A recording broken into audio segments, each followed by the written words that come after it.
وَأَنزَلْنَا إِلَيْكَ الْكِتَابَ اور ہم نے آپ کی طرف کتاب نازل کی، بالحق حق کے ساتھ، مصدقاً تصدیق کرنے والی ہے، لما بین یدیہ من الکتاب جو اس سے پہلے آ چکا کتاب میں سے، ومہیمناً علیہ حفاظت کرنے والی، نگہبانی کرنے والی، نگرانی کرنے والی، فاحکم بینہم پس فیصلہ کیجئے ان کے درمیان، بما انزل اللہ ساتھ اس کے جو اللہ نے نازل کیا، ولا تتبع اہواءہم اور نہ تم پیروی کرو ان کی خواہشات کی، اما جاءک من الحق اس چیز سے جو آ چکا تمہارے پاس حق میں سے، لکل جعلنا منکم شرعۃ ومنہاجا ہم نے تم میں سے ہر ایک کے لیے ایک شریعت اور ایک راہ عمل مقرر کی ہے، وَلَوْ شَاءَ اللَّهُ لَجَعَلَكُمْ أُمَّةً وَاحِدَةً اور اگر اللہ چاہتا تم سب کو ایک امت بنا دیتا، وَلَكِن لیکن لِيَبْلُوَكُمْ تاکہ وہ آزمائے تم کو،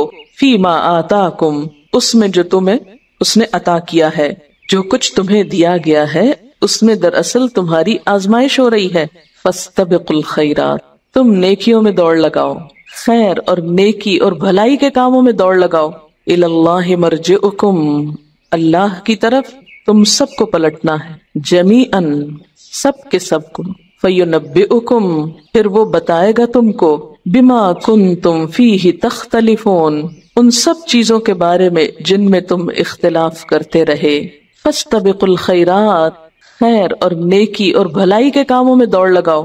بسا اوقات چھوٹی چھوٹی چیزوں کو بھی ہم اگنور کرتے ہیں، یعنی فاستبقوا الخیرات کا جب ہم نام لیتے ہیں تو ہم سمجھتے ہیں کوئی بڑا ایسا منصوبہ یا پروجیکٹ ہے جس کو ہمیں کرنا ہے، اور یہ چھوٹے چھوٹے کام یہ تو میری شان کے خلاف ہے، یہ مجھے نہیں کرنا۔ نیکی خواہ چھوٹی ہو یا بڑی ہو، جب موقع ملے جتنا موقع ملے بس کر جائیں، کچھ پتہ نہیں کل آتی ہے یا نہیں آتی، کل نصیب ہوتی ہے یا نہیں۔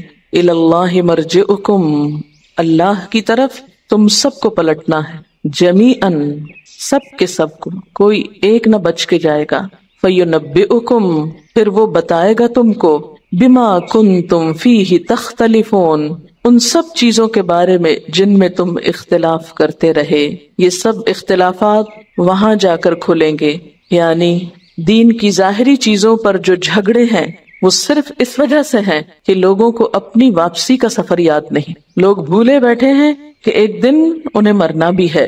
اگر وہ اس حقیقت کا احساس کریں اور یہ یقین اپنے اندر پیدا کریں کہ ان کی واپسی جلد ہے، اور ان کو آخرت ایسے دکھائی دینے لگے جیسے وہ آخرت میں اسے دیکھیں گے، سارے جھگڑے ختم ہو جائیں، پھر تو ہر ایک کو اپنی پڑ جائے۔ ابھی تو ہم یہ دیکھ رہے ہیں نا کہ دوسرے کیا کر رہے ہیں اور کیا نہیں کر رہے، اور اسی وجہ سے اختلاف ہو رہا ہے۔ اختلاف کیوں ہوتا ہے؟ اس لیے ہوتا ہے کہ ہم یہ دیکھنا شروع کر دیتے ہیں کہ فلاں کیا کر رہا ہے اور وہ کیوں کر رہا ہے اور کیسے کر رہا ہے، اور فلاں کو یہ نہیں کرنا چاہیے۔ اور اگر ہمیں اپنی موت یاد آنے لگے اور آخرت کا حساب ہمارے سامنے نظر آنے لگے تو ہم میں سے کون ہوگا جو پھر بھی دوسروں پہ نظر رکھے گا؟ ذرا سوچیں کہ ہم میں سے کوئی حشر کے میدان میں کھڑا ہے تو اس وقت ہم آپس میں کھڑے ہو کے سجدے کے اونچے نیچے ہونے پر جھگڑیں گے؟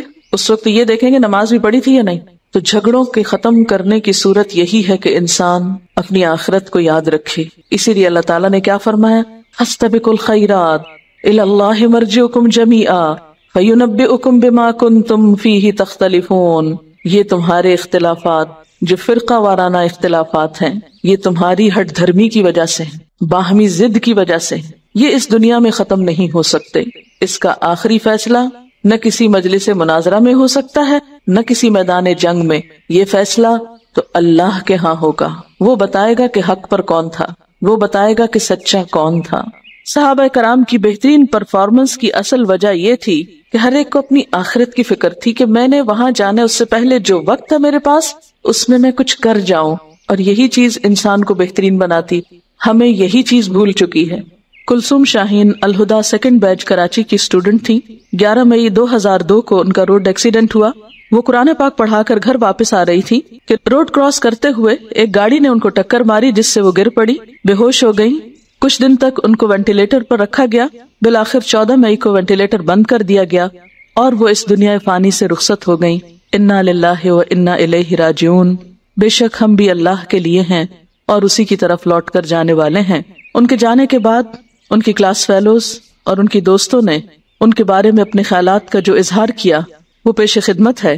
جس بچی کا میں نے ذکر کیا، میں چلتی ہوں، میں اٹھتی ہوں، بیٹھتی ہوں، کھاتی ہوں، پیتی ہوں، مجھے اس کی شکل یاد آتی ہے، یہاں سامنے ہی بیٹھ کے پڑھتی ہوتی تھی. کہ میں یہ سوچ رہی تھی کہ ہم میں سے کسی کو بھی نہیں پتا کہ اس کے پاس کتنا وقت ہے. اگر وہ اس حالت میں نہ ہوتی تو آج وہ بھی ہمارے ساتھ یہاں بیٹھی ہوتی. لیکن کچھ خبر نہیں کس وقت ہمارے ساتھ کیا ہو جائے. اب وہ ایک ایسی دنیا کی طرف جا چکی ہے جہاں سے کوئی واپسی نہیں.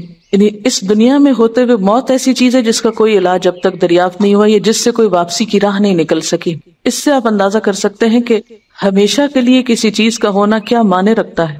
اور قیامت کے دن انسان کے لیے اگر خدا نہ خواستہ عذاب ہوا تو اس سے نکلنے کا راستہ نہ ملے گا. ہم بہت دھوکے میں ہیں، اور وہ دھوکا کیا ہے ہمارا؟ یہ صحت، یہ جوانی، یہ ساری نعمتیں، یہ سب کچھ جو ہم کر رہے ہیں یہ ہمارے ہاتھ میں اور ہمارے بس میں، اور ہمیشہ ہی ملا رہے گا ہم کو. یہ ہمیشہ کے لیے نہیں ہے، یہ سب کچھ کسی بھی وقت جا سکتا ہے. وہ کوئی اور نہیں، وہ ہم بھی ہو سکتے ہیں. لیکن اپنے لیے کہتے ہیں خدا نہ خواستہ. ہم کیوں؟ ہمیں یقین ہی نہیں آتا کہ ہم بھی دنیا سے جانے والے ہیں، اسی لیے پھر فکر بھی نہیں کرتے کہ کچھ اور کریں اور سنجیدہ ہوں کسی چیز میں. ہر چیز میں ہمارا رویہ نان سیریس، ہر چیز کو لائٹلی لیتے ہیں. اچھا ٹھیک ہے نا، ہو جائے گا، پھر کیا. میں سوچ رہی تھی کہ جب پرسوں ہی شاید آپ کا ٹیسٹ اناؤنس ہوا تھا، ہو سکتا ہے جب ٹیسٹ کا سنا ہو تو اس کے ذہن میں بھی یہ ہو کہ ہے ٹیوزڈے کو ٹیسٹ ہوگا. ہمیں کتنی فکر ہوتی ہے نا، کیونکہ جو چیزیں ارجنٹ ہوتی ہیں ہم ان کے بارے میں بہت پریشان ہوتے ہیں، ورڈ ہوتے ہیں. لیکن کچھ چیزیں ایکولی امپورٹنٹ ہوتی ہیں، مگر ارجنٹ نہیں ہوتی یا ارجنٹ ہوتی بھی ہیں تو ہم فیل نہیں کرتے، لہٰذا ان کے لیے ہمیں کوئی وری بھی نہیں ہوتی. آخرت کے ساتھ ہمارا معاملہ یہی ہے، بہت امپورٹنٹ، لیکن چونکہ ارجنٹ نہیں ہے ہم سمجھتے ہیں کوئی بات نہیں، پھر کر لیں گے. یہ جو جاہدو کا لفظ ہے نا، یہ انتھک کوشش کے لیے آتا ہے کہ کرتے چلے جاؤ، کیونکہ جانا جو اس کی طرف، اس کے راستے میں تو ویسے ہی یعنی اسی کی طرف واپسی ہے نا. تو اگر اچھے کاموں میں اور نیکی کے چھوٹے چھوٹے، دیکھیے عقل مند وہ ہوتا ہے جو نیکی کے چھوٹے چھوٹے مواقع کو نہیں جانے دیتا اور بڑے مواقع کے انتظار میں چھوٹے مواقع کو ضائع نہیں کرتا. دنیا میں تو ہم بڑے کا انتظار کرنے سے پہلے چھوٹی چیزوں پہ راضی ہو جاتے ہیں اور وہی کہتے ہیں نہیں بس جلدی ملے جو بھی ملے. لیکن نیکی کے معاملے میں ہم جلدی نہیں کرتے، وہاں ہمارا نفس ہمیں سجھاتا ہے بڑا کام کوئی کریں گے، ٹھہر جائیں ابھی. یہ بچی تجوید پڑھا کر کہیں سے آ رہی تھی تو راستے میں ایکسیڈنٹ ہوا.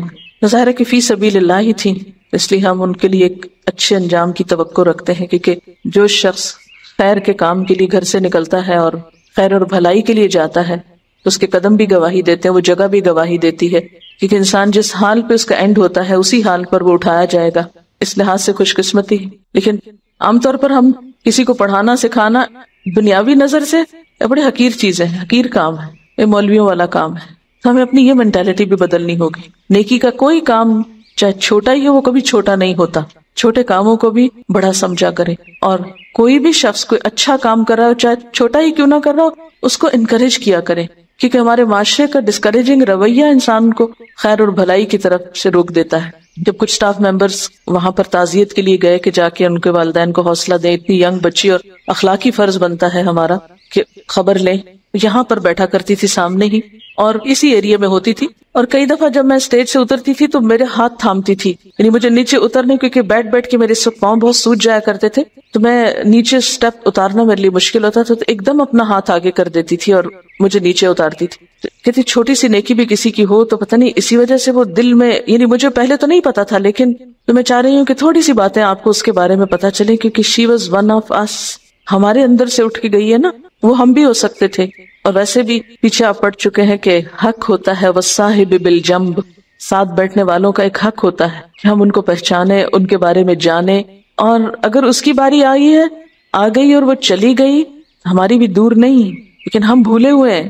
ان سب باتوں کے کرنے کا مقصد کیا ہے؟ بات یہ ہے کہ جب کوئی شخص دنیا سے جاتا ہے تو اس کے بعد اس کا ذکر خیر اس کے حق میں گواہی بنتا ہے. اس کے بارے میں ایک حدیث میں آتا ہے، ایک مرتبہ حضور صلی اللہ علیہ وسلم کے سامنے کچھ صحابہ نے ایک جنازے کی تعریف کی. آپ صلی اللہ علیہ وسلم نے فرمایا واجب ہو گئی. پھر ایک اور جنازے پر سے گزرے تو اس کی برائی کی. حضور صلی اللہ علیہ وسلم نے پھر فرمایا واجب ہو گئی. حضرت عمر رضی اللہ تعالی عنہ نے پوچھا کیا چیز واجب ہو گئی؟ آپ نے فرمایا پہلے شخص کی تم نے تعریف کی تو اس کے لیے بہشت واجب ہو گئی، پھر دوسرے کی تم نے برائی کی تو اس کے لیے دوزخ واجب ہو گئی. تم لوگ زمین میں اللہ تعالیٰ کے گواہ ہو. یہ صحیح بخاری کی روایت ہے. یعنی مرنے والے کے پیچھے جب لوگ اس کا اچھے الفاظ میں ذکر کرتے ہیں تو یہ چیز اس کی حسنات میں، نیکیوں میں شامل ہوتی ہے، اور ان نیکیوں کا اس کے نامہ اعمال میں اچھی جگہ پر وزن پڑتا ہے. یعنی ان گواہیوں، ان باتوں سے اس کی نیکیوں میں اضافہ ہوتا ہے. تو میں سمجھتی ہوں کہ ایک مسلمان کا دوسرے مسلمان پر یہ حق ہے کہ وہ اس کے جانے کے بعد اس کا ذکر خیر کرے اور اس کے لیے اس کی نیکیوں میں اضافے کا سبب بنے. اگر دوسرے کی جگہ پر انسان اپنے آپ کو رکھ لے تو میرے خیال ہے یہ سب کچھ بہت آسان ہو جاتا ہے. جو لوگ آپ میں سے عمرہ وغیرہ یا حج کر چکے ہیں وہ جانتے ہیں کہ ہر نماز کے بعد جنازہ کا اعلان ہوتا ہے. یعنی حرم میں جتنی بھی نمازیں میں نے پڑھی ہیں اس میں کوئی نماز ایسی نہیں تھی کہ جس میں کوئی نہ کوئی جنازہ نہ ہو. تو میں ایک روز بیٹھی تھی، میں سوچ رہی تھی کہ آج کی نماز میں ان لوگوں کا جنازہ ہوا ہے، کل اور پرسوں بھی کسی کا ہوگا اس وقت، لیکن وہ شخص اس وقت نہیں جانتا کہ کل میرے جنازے کا وقت ہے، اور پرسوں والا اور اگلے ہفتے والا نہیں جانتا کہ آج کے دن میرا جنازہ یہاں پڑھا جائے گا. اور پھر ایک وقت میں 6 جنازے ایک سائڈ پر رکھے ہوتے تھے، اور ایک حصہ ایسا ہے خواتین کا کہ جس کے پاس سے جنازہ گزارا جاتا ہے. تو جب وہ پاس سے گزرتا تھا تو اس وقت بہت ہی عجیب کیفیت ہوتی تھی دل کی کہ کس طرح یہ جنازے جو ہیں یہ لوگ حرم میں آتے ہوں گے، ہماری ہی طرح نمازیں پڑھتے ہوں گے، اور انہیں نہیں معلوم ہوگا کہ سال کے فلاں دن فلاں تاریخ پہ ہم خود نہیں آ سکیں گے اپنے قدموں سے، لوگ ہمیں اٹھا کر لائیں گے. کیونکہ عموماً ہم شہروں کی زندگی میں رہتے ہیں، اور خصوصاً آپ نے دیکھا ہوگا کراچی میں تو کوئی جنازہ اٹھا کے جاتے ہوئے آتے ہوئے کم ہی آپ کو یہ سین نظر آتا ہے. نبی صلی اللہ علیہ وسلم نے قبروں پہ جانے کی جو اجازت دی تو اس وجہ سے تھی کہ وہ تمہیں آخرت کی یاد دلاتی ہیں، اور یعنی دنیا سے غفلت دلاتی ہیں. لیکن ہم دنیا کے بارے میں تو جاگے ہوئے ہیں اور آخرت کو بھولے ہوئے ہیں. تو ان باتوں کا ذکر کرنا اور تذکرہ کرنا ہمیں اپنی آخرت کے لیے بھی فائدہ دیتا ہے. یعنی جہاں دوسرے کی حسنات میں اضافے کا سبب ہے وہاں ہماری اپنی بھلائی کا ذریعہ ہے. حضرت عمر بن عبدالعزیز رحمۃ اللہ علیہ کو جب خلافت ملی تھی تو معلوم ہے آپ کو کہ وہ کتنے زیادہ دنیاوی اعتبار سے خوشحال انسان تھے، لیکن اس کے بعد ان کا حال یہ تھا کہ ہر روز علماء اور فقہاء کو رات کے وقت ساتھ لے کر بیٹھتے تھے اور بلا ناغہ موت کو یاد کرتے تھے. نبی صلی اللہ علیہ وسلم نے فرمایا ہے اکثروا ذکر ھذم اللذات، کہ لذتوں کو توڑنے والی چیز موت کا ذکر کثرت سے کرو. لیکن ہم اپنی روزمرہ زندگی میں اس چیز کی کثرت نہیں کرتے بلکہ دنیا ہی کی باتیں زیادہ تر کرتے رہتے ہیں. موت کی یاد آئے اور آخرت کے بارے میں بھی ہم سوچیں اور اس بات کو ذہن میں رکھیں کہ ایک دن ہم بھی اس دنیا سے چلے جائیں گے اور ایک دن ہمارے ساتھ بھی یہ سارے اوقات ہونے ہیں. اور اس وقت جو مہلت ہمیں ملی ہے، جو وقت ہمیں ملا ہے، اس کو ضائع نہ کریں بلکہ اس کو بہترین طریقے پر استعمال کریں. نبی صلی اللہ علیہ وسلم نے فرمایا ہے جس مسلمان میت پر 2 یا 2 سے زیادہ مسلمان گواہی دیں، یعنی اس کی تعریف کریں کہ یہ اچھا آدمی تھا، اللہ اور اس کے رسول صلی اللہ علیہ وسلم سے محبت رکھتا تھا، تو اللہ تعالیٰ اس میت پر رحم فرماتے ہیں. یہ بھی صحیح بخاری کی حدیث ہے. کلثوم بھی ان لوگوں میں سے تھی کہ جسے اللہ سبحانہ و تعالیٰ نے اپنی اور اپنے رسول صلی اللہ علیہ وسلم کی محبت سے نوازا تھا. آپ جانتے ہیں کہ یہاں پر ایک کتاب پڑھائی گئی تھی آپ کو، نبی صلی اللہ علیہ وسلم سے محبت کی علامتیں. اس کتاب کو پڑھنے کے بعد اس کے اندر کیا چینج آیا تھا. یہ 7 مئی کو گویا اپنے ایکسیڈنٹ سے 3-4 دن پہلے اس نے اپنا یہ تاثر لکھا تھا جو بعد میں یہ ملا ہے. یہ کاغذ اسی کی تحریر میں ہے. یہ اوپر تاریخ بھی لکھی ہے اور دن بھی لکھا ہے. لکھتے ہیں بسم اللہ الرحمن الرحیم، السلام علیکم. شاید اپنی انچارج کو لکھا ہے انہوں نے. یہ بات شاید ہی میری کسی ساتھی نے لکھی ہوگی. اس کتاب کو پڑھنے سے پہلے، الہدا آنے سے پہلے، مجھے بچپن سے صرف اتنا معلوم تھا کہ آپ صلی اللہ علیہ وسلم اللہ کے آخری نبی ہیں اور آپ پر اللہ کی آخری کتاب قرآن پاک نازل ہوئی ہے. لیکن کتاب پڑھنے کے بعد میں بہت حیران ہوئی کہ آپ صلی اللہ علیہ وسلم سے محبت جان، مال، ماں، باپ، بہن، بھائی اور ہر وہ چیز جو مجھے پیاری ہے اس سے زیادہ کرنی ہوگی. اب مسئلہ صرف اتنا ہے کہ محبت کیسے کروں. مجھے تقریباً 5 سال سے ساری دعائیں یاد تھیں لیکن میں نے کبھی پڑھی نہیں تھی. لیکن الحمدللہ اب میں ساری دعائیں پڑھتی ہوں اور ہر روز صبح اٹھ کر اب عہد کرتی ہوں کہ میں آج ساری دعائیں پڑھوں گی. اللہ تعالیٰ مجھے آپ صلی اللہ علیہ وسلم سے محبت کی توفیق دے، آمین یا رب العالمین. نیچے لکھا ہوا نام کلثوم شاہین، رول نمبر 579. اور اس کو یہ نہیں پتا تھا کہ یہ میری تحریر جو ہے کہاں پڑھی جائے گی اور کیا ہوگا. اسی لیے کہتے ہیں کہ انسان کی جو تحریر ہے اور جو لکھی ہوئی چیز ہے وہ بھی اس کے لیے صدقہ جاریہ بنتی ہے. پھر آپ دیکھیے کہ نبی صلی اللہ علیہ وسلم کی محبت ایسی چیز تھی جس نے اس کو سنت پر عمل کرنا سکھایا. اور سنت پر عمل میں بہترین عمل کیا ہے کہ جو دعائیں آپ نے پڑھی وہ پڑھی جائیں. تو اس نے اللہ کے ذکر کو حضور صلی اللہ علیہ وسلم کی سنت کے مطابق کر کے آپ سے محبت کے دعوے کا ایک طرح سے ثبوت دیا. اور ہم سب کو بھی اس بات کے بارے میں سوچنا چاہیے کہ وہ کون سی نیکیاں ہیں جو ہم اپنے پیچھے چھوڑ کر جا رہے ہیں. یعنی ہم یہ تو سوچتے ہیں کہ ہم اپنے بچوں کے لیے کیا چھوڑ کے جا رہے ہیں، ان کو کون پالے گا، ان کو کون لک آفٹر کرے گا، ان کی تعلیم کا کیا ہوگا، ان کی شادیوں کا کیا ہوگا. ہر ماں باپ دکھی ہوتے ہیں اگر ذرا بیمار پڑ جائے، ذرا کوئی ایسی مشکل آئے کہ ہمارے بچوں کا کیا ہوگا. لیکن ہم اپنے بارے میں نہیں سوچتے کہ ہمارا آگے کیا بنے گا. ہم میں سے کتنے لوگ ہیں جو کسی بیماری اور تکلیف کے موقع پر یہ سوچے کہ کل ہمارے پاس کیا ہوگا آگے دکھانے کو. قرآن پاک میں اللہ سبحانہ و تعالیٰ فرماتے ہیں یا ایھا الذین آمنوا اتقوا اللہ ولتنظر نفس ما قدمت لغد. اے لوگو جو ایمان لائے ہو اللہ سے ڈرو اور چاہیے کہ ہر شخص دیکھے کہ اس نے کل کے لیے کیا کیا ہے. تو کل کے لیے جو کچھ کرنا ہے ایک تو اپنی زندگی میں خود کرنا ہے، اور دوسرا ہم میں سے ہر شخص کو اس بات کی بھی فکر ہونی چاہیے کہ کوئی نہ کوئی عمل ایسا کر جاؤں، کوئی نہ کوئی کام ایسا کر جاؤں، کوئی نہ کوئی پودا ایسا لگا جاؤں کہ جو میرے مرنے کے بعد میرے لیے صدقہ جاریہ بنے. حضرت ابو ہریرہ رضی اللہ تعالی عنہ کہتے ہیں رسول اللہ صلی اللہ علیہ وسلم نے فرمایا مرنے کے بعد انسان کے اعمال کے ثواب کا سلسلہ منقطع ہو جاتا ہے سوائے 3 چیزوں کے جن کا ثواب میت کو پہنچتا رہتا ہے: صدقہ جاریہ، لوگوں کو فائدہ دینے والا علم، نیک اولاد جو میت کے لیے دعا کرتی ہے. تو گویا صدقہ جاریہ میں کیا چیز ہے؟ وہ مال جو ہم اللہ کے راستے میں نیکی کے کاموں میں لگائیں جو لوگوں کو بعد میں فائدہ دے.